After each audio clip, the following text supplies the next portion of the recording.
Welcome back and thank you for staying with us. Now, the NRS Association of South Africa has also sent proposals to NERSA as they prepare for the possible collapse of the grid. The organization says this is primarily a proactive measure to empower the various electricity utilities to respond adequately in the event of stage 8 blackouts. Now, let's discuss this further. We're joined by Vally Padayachee. He is the chairperson of the management committee at the NRS Association of South Africa. Mr. Padayachee, thank you very much for your time here on eNCA.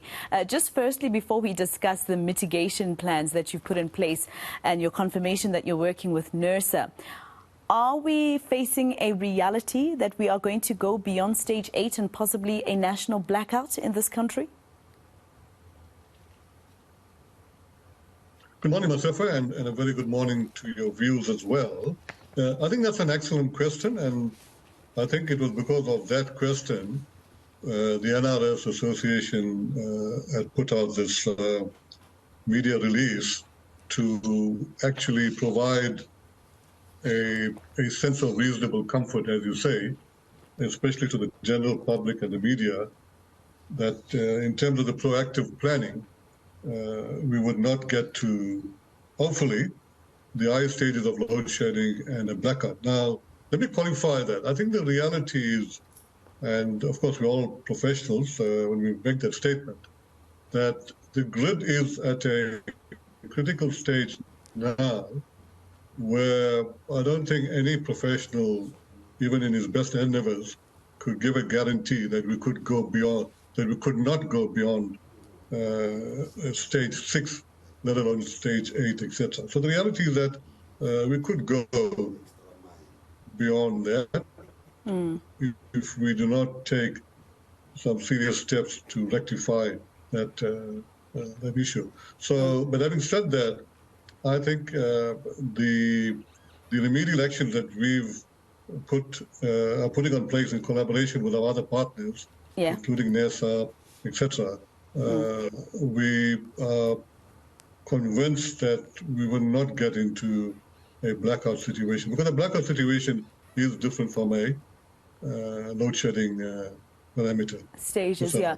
And Mr. Padayachee, you know, like you were saying, a blackout situation, Andre Teresa, the former CEO, says in his responding affidavit to opposition parties taking him and Eskom executives to court a little earlier this year, that a blackout situation would take weeks to even months for South Africa to actually get electricity back. So you say that you are definitely working with NERSA. It's not just at proposal stage. So you name it the NRS 048-9 Edition 3 Code of Practice. In layman's terms, what is this mitigation solution that you've come up with?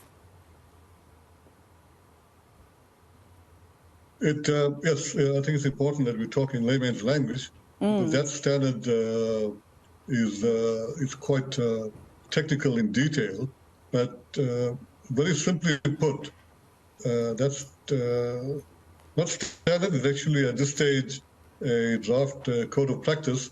It basically puts into place measures that the national system operator, the national control center, would take in the event of us having to progress to higher stages of load shedding, and if we need to call a blackout after that.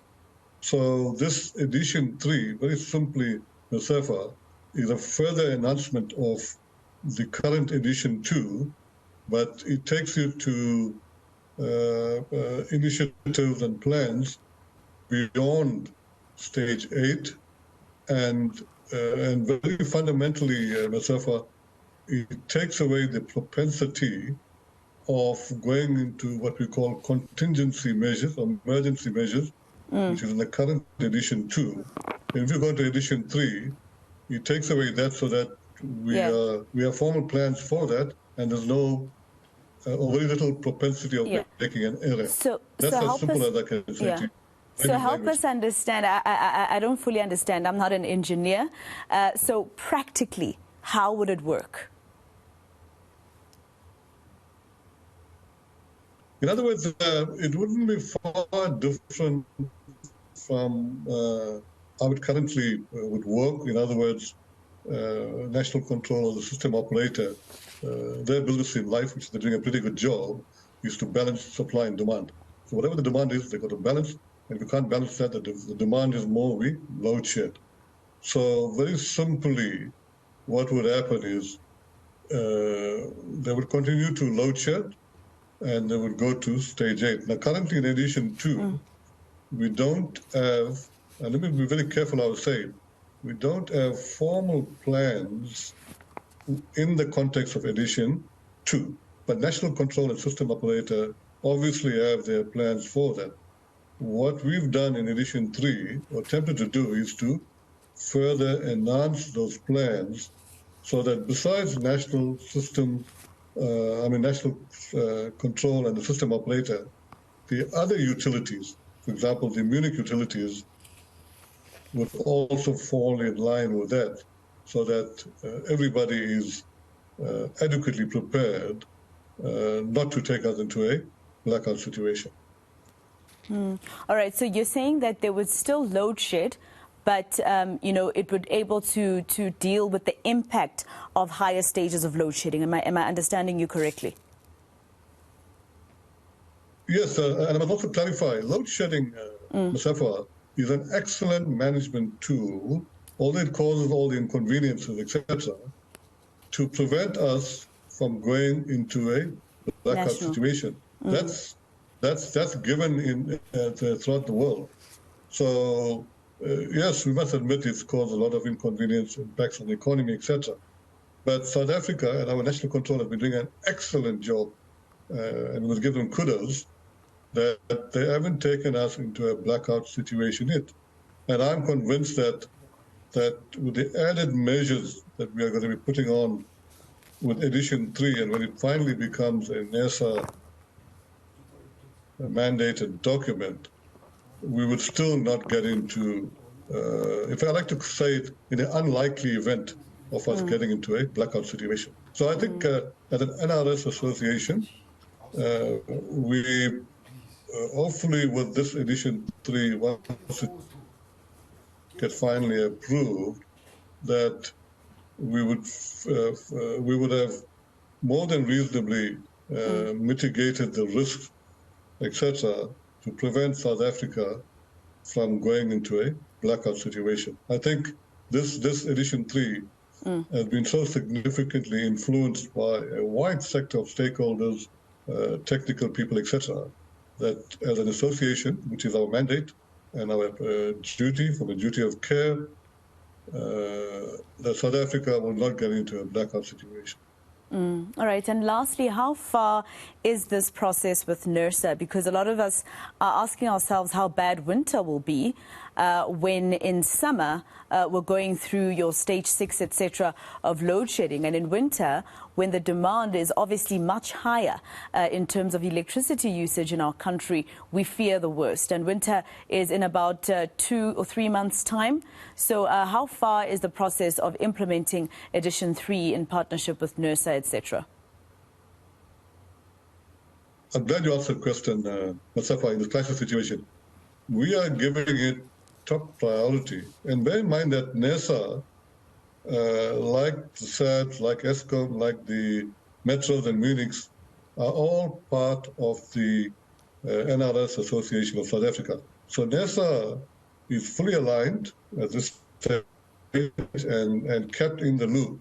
And but just to answer your question, it's been given top priority. And once the NRS management committee finally approves this document, it will then go into the NERSA processes for it to be finally implemented as a mandated document as per the ERA. But notwithstanding that, Mustafa, we don't need the document to go to its final approval stages to make the grid safe from what we've got in edition 3. The National Control Center, System Operator, etc., are fully afraid with what needs to happen. But having said that, we still want to make this a fully fledged mandated document by NERSA and give it that legal status which I think is important to take away any aspect of confusion and misapprehension, etc. All right, so thank you very much for your time here on eNCA. That was Vally Padayachee. He is the chairman of the management committee of the NRS Association of South Africa.